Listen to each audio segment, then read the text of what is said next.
played out on Echo.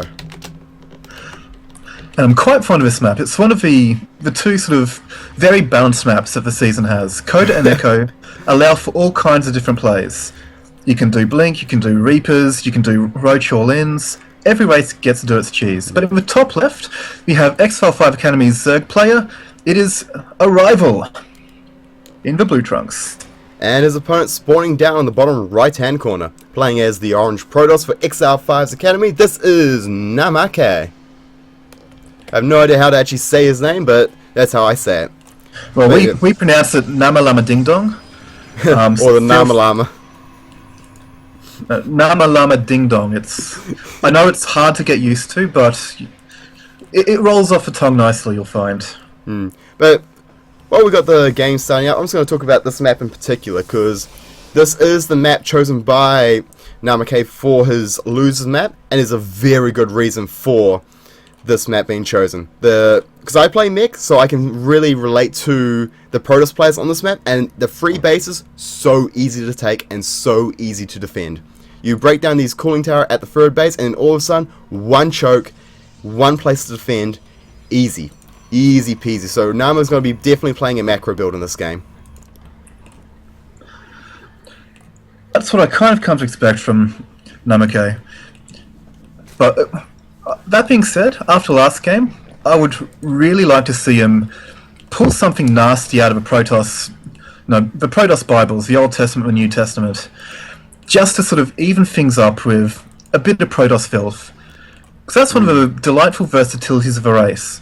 Now, he's gone Gateway Expand, which is his preferred, so we won't be seeing any Cannon Rush shenanigans, which makes me a little bit sad inside, but Stephen will be relieved. Oh, actually, it looks like Arrival. Nope, just seen that drone out. I thought the drone was going to be going to the third base, but it's going for a drone scout instead.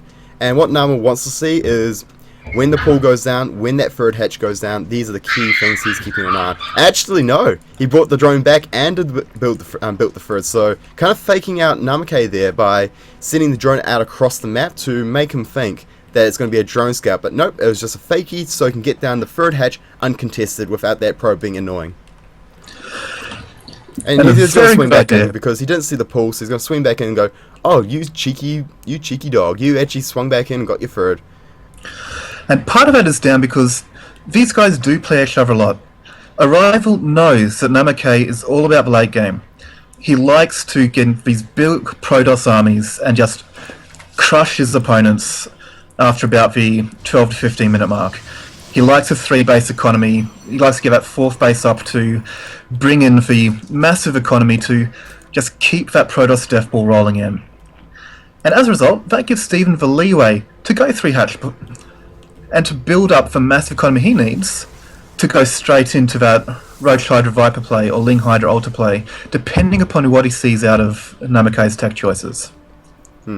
So for the time being, we don't have any gas from Arrival just yet, but he'll be focusing on droning it for as long as possible, so he won't be getting gas till 6 or 7 minutes into the game. And in the meantime, it's going to be all in Namakaye's court to make something happen, because Arrival's not going to plan to do anything anytime soon. He's going to sit back and macro up. So it's all on Namakaye now to get something done or let Arrival play that macro game. And as we saw in that last game, Arrival looked pretty scary just powering up. His upgrades were all over the place. When I say upgrades were all over the place, I mean he had all the upgrades. He was getting everything, so he's powering up all his units. And the ones that wish he could, but there's actually Stalker's going to back him up, so should be able to keep the Zard alive, but we do have a Queen out, which will help if you can keep that Queen alive. There's a surround, Zealot's down, and this will be deflected easily. Now, the thing about Zerg and what Stephen has obviously really been developing in his time with the Academy is that with the old Swarm host gone, it's back to the true Zerg style of a tech switch. Building up that huge economy, building up that huge bank, and taking those trades in a fashion that forces one tech choice out of a Protoss, and then you swing in with a counter to that tech choice. We've seen Pig do it, we've seen Petraeus do it, and here in Exile5 Academy, we saw Arrival do it last game. So it's now on Namakaye to pull something out and stop that economy from rolling in. So what do you think he's doing? Well, at the moment we do have 4 gateways coming down in total. He's got Warp Gate about to finish up, and he does have the proxy pylons starting to go down.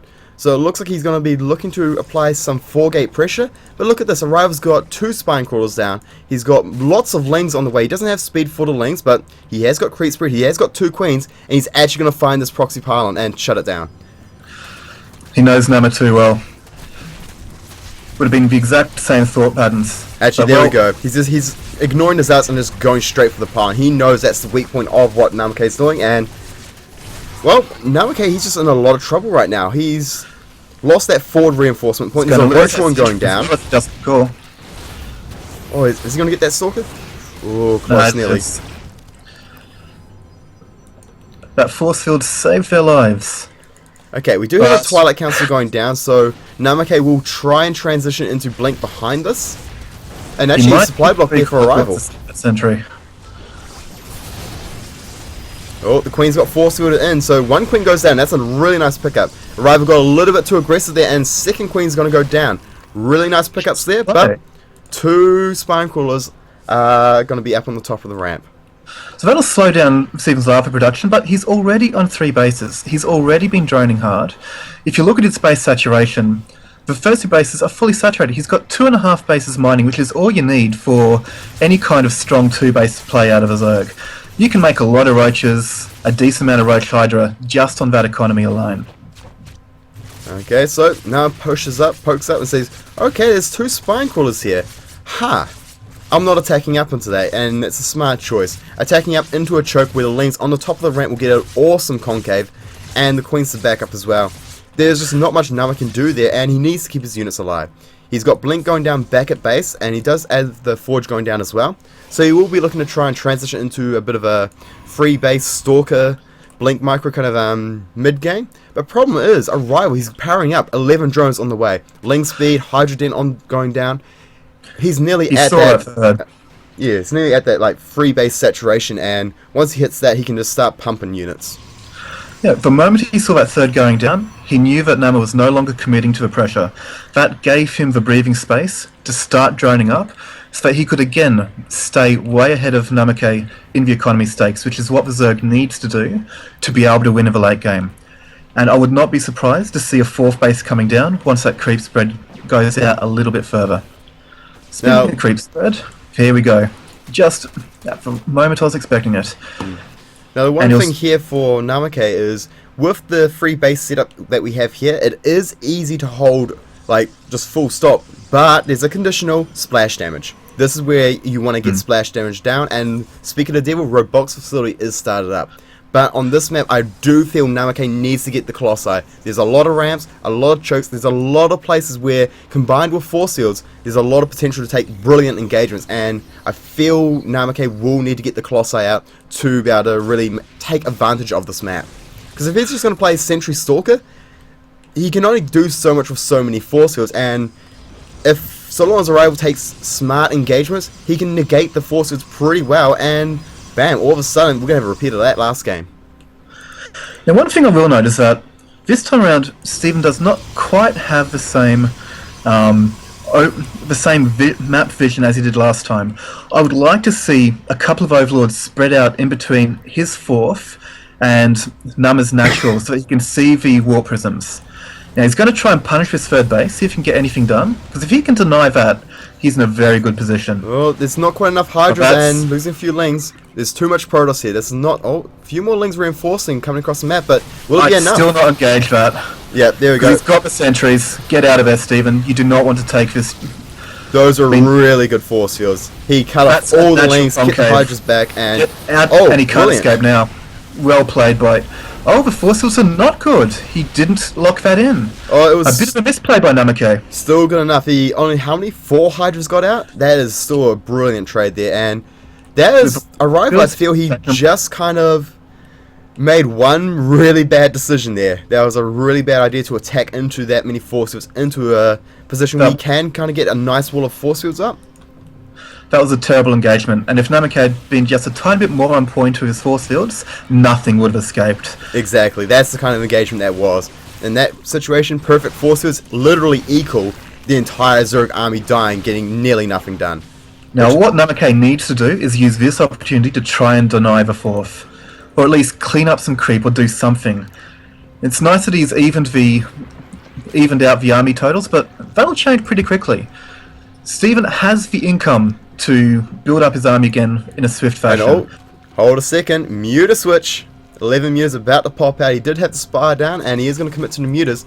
And there are blink stalkers, there are sentries out. There's only 3 sentries left, so we'll see. And there are going to be High Templar coming down for Archons.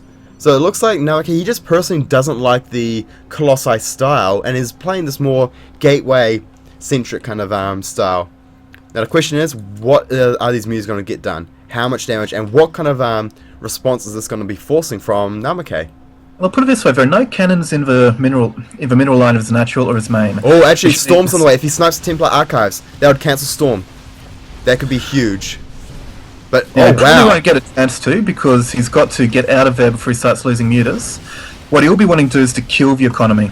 And that's what he just said. He got about 15 probes killed right then and there. Now, honestly, I would have liked to have seen him swing around into the main to try and get even more done, because this is basically going to send Namakaye all in, and we can already see the army moving out, and it is a strong army. Yeah, alright, he's trying to trade the mutas, but he can't afford to do that, and his mutas are too weak. A lot of them are on red health. He needs to back out, stay safe, and he's actually losing a handful of Hydras here. That's not good. He needed to keep all his units back at home, and oh, he's got them rallied, and that's not what he wants. Stephen, pull it together. Getting a little bit, he's definitely starting to feel the pressure here, get a little bit flustered, but Namakaye's moving on forward, and let's see what will happen. He does have Storm, he will have Storm, and this is going up against Ling Hydra Muta. Storm is going to be amazing. Rally, Stephen, fix your rallies. Oh, yeah, just as too much Protoss, way too much Protoss here, and Namakaye is going to be able to push on in and crush Arrival here. However, he is swinging around with a Muta attack. Now, he's not paying attention to what the mutas are doing, which is a bit of a mistake, but now he's taking control. And he's backing off, which is... I would have liked to have seen him kill a bunch of probes and moved on into the main. He needs to get some counter damage done, and its mutas are not going to do any good against those blink stalkers. We have a lot of spine crawlers going down. Arrival knows that Namakaye is a little bit behind on the economy. If he can hold, he might be able to turn this game around, but Storm's on the lanes, just obliterating them all. And the third base is going to go down, and once that third base goes down, it's going to be pretty much GG, because it's going to be 2 base Zerg versus our 3 base Protoss. And he's not even being able to snipe any of the important units there. He tried to dive in on the Immortal, but got deflected immediately. And Mutas are finding something hit on, but there's an Archon, there's plenty of Stalkers. Those Mutas are going to get shreked, and we should be seeing the GG come out pretty soon. I don't think there'll be a GG just yet. He does have some bank, and if he can hold that and keep those mutas alive, he still has a way to get back in it. But if he loses those mutas, then it's GG. Because those mutas are his way to slow down Namakaye so that he can recover. At this point though, look at the economy. We have Namakaye up 5 probes. He can actually make use of his economy to the full extent with his free mining bases. He's actually got a couple of Archons trapped back at home when he tried to deal with the mutas. He's actually hard-walled his third base. So these Archons will jump into the fray again. Yeah. But at this point, Namakaye is in complete control of this game.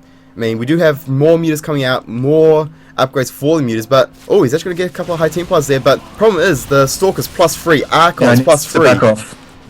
And he is, but those Blink Stalkers can chase us down. Now, he needs more to be able to slow this next push down. Because if he loses both those expansions, then it is GG. Okay, he's got a lot of spine crawlers here. It's all about the spines. He needs to get the spines down in a position to defend. And the mutas with this time. Actually, one thing that Namakaye hasn't done here, though, he's got no proxy pylons out on the map at the moment. So when he tries to attack, he will really be lacking the reinforcements. Okay, so we've got Immortals coming out. There's actually not too much. There we go, reinforcing more units back at home. And just gonna have to. It's gonna be a long rally across the map, but here we go. Stalker, Archon, and 1 Immortal pushing on in. Spine crawlers are here to help defend, but they're going to be picked off one by one. They are, but now the muta's going to come from behind to try and pick off some of those important units. But the Blink Stalkers are good. They know to back off, and Steven knows it's over.